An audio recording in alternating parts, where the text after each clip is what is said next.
Naku, 1.5 pala ito. 2,000 na lang pala natitira sa pera ko. Gatas pa lang ni baby, ubos na ang budget namin.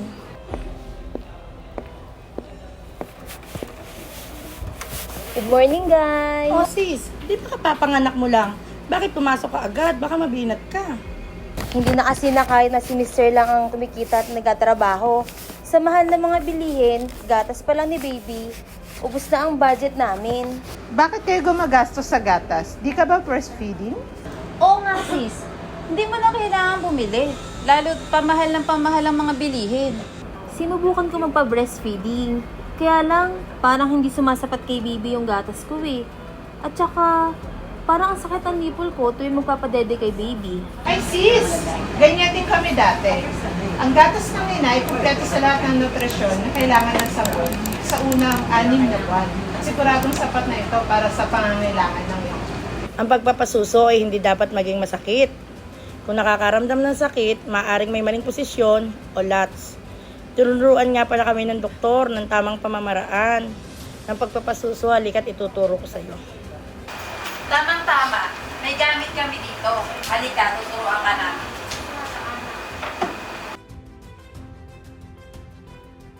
Maaaring minsan ay may kaunting discomfort.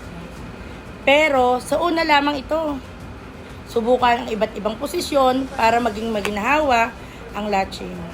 Sa pamamagitan, sa pangmatagalan, dapat wala itong sakit para maayos mag-latch si baby.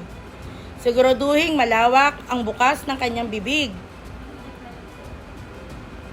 Ang ibabang labi ay nakapalabas at nakadikit ang kanyang baba sa iyong suso. Kapag nakuha ang maayos na paglapat, madali nang makukuha ni baby ang gatas at pareho na kayong giginhawa. Ganun ba? Magandang idea yan. Kaya lang, babalik na ulit ako sa trabaho. Hindi ko na mapapadede si baby sa bahay. Halika, haka ka. Basta, halika na.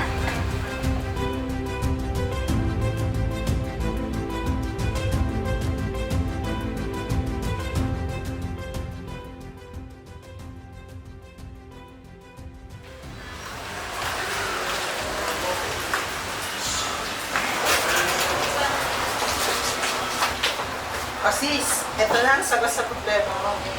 Sayong-sayo na ang breastfeeding area.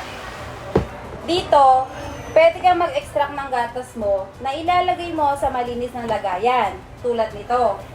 Tapos, pagkatapos yan, ipipreserve mo pag uwi mo sa bahay nyo. Tapos, ilipat mo na lang doon. Para kahit wala ka sa bahay nyo, breast milk pa rin ang iinumin ni baby. So, bibigyan ka namin ito para may paglalagyan ka ng gatas. Kaya lang, uubra mo siya na gagawin sa oras ng trabaho? Oo naman sis, meron tayong Expanded Breastfeeding Promotion Act of 2009 o Republic Act 10028. Kaya sis, hindi mo na talaga kailangan bumili ng mga formulated milk. Basta alam mo ang tamang paraan para sa pag-extract ng breast milk at pagpapasuso para kay baby. Ang gatas ng ina ang best source na nutrition na kailangan ng isang sanggol mula pagkapanganak. Ang breastfeeding serves as your baby's first vaccine. The breast milk ay nagbibigay ng nutrients and antibodies na akma para sa sanggol upang ito ay may lakas at laban sa mga infeksyon. Ito ay best sa kanya hanggang siya ay mag 2 years old.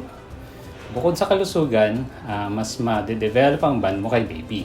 Napaka-importante ng breastfeeding sa unang 1,000 days ni baby. Ang breastfeeding kasi ay nakakaiwas sa malnutrition at child mortality. At isa pa, para sa nanay, less risk magkaroon ng ovarian o breast cancer, high blood pressure, at type 2 diabetes. Sa mabuting pagpapa-breastfeed, hindi lang bawas sa sakit para kay baby at mommy, bawas gastos din at syempre, kapag mas masigla, mas kampante na healthy na lumaki ang iyong anak. Samantala, bago bumalik sa trabaho, kausapin inyong supervisor o yung nararapat na HR officer ukol sa oras na kailangan at lugar para makapag-express ng gatas.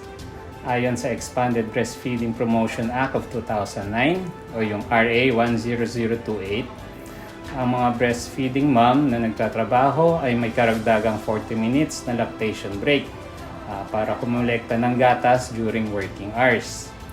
At dapat bayad ang oras na to. Nakasaad din sa batas na lahat ng pinagtatrabahuan ay kailangan maglaan ng lactation rooms para sa mga manggagawang ina. Magbigay ng oras, pagkagising at pagkatapos ng trabaho para makapag-imbak ng gatas. Nakakatulong din na may suporta sa inyong pamilya upang ikaw ay makafocus sa pagkuha ng gatas. Sa lugar na pinagtatrabahuan, siguradong may suporta rin sa mga katrabaho.